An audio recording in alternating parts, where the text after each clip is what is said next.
Angelica Yulo nagka-award dahil sa mga anak. Mga pagkilala, alamin. Kabi-kabila ang pagtanggap ng parangal at pagkilala ni Angelica Yulo sa kanyang pagiging ulirang ina. Ano-ano nga ba ang mga awards na ito? Tara, alamin natin.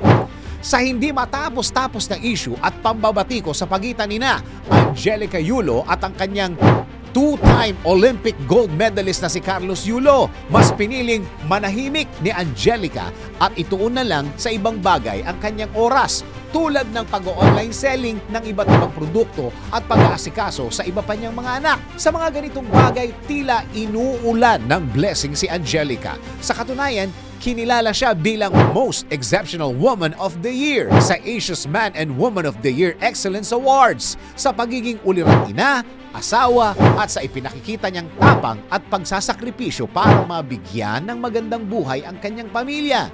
Bago ito, pinarangalan din si Angelica Yulo sa naganap na Inspiring Motherhood Legacy Award ng 7th Southeast Asian Achievement Award, Milo at San Miguel Corporation dahil sa pagpapalaki sa kanyang mga anak na achiever sa larangan ng sports.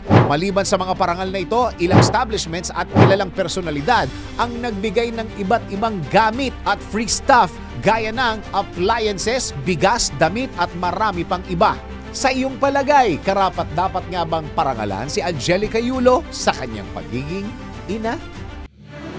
DWIZ Research Report. Report.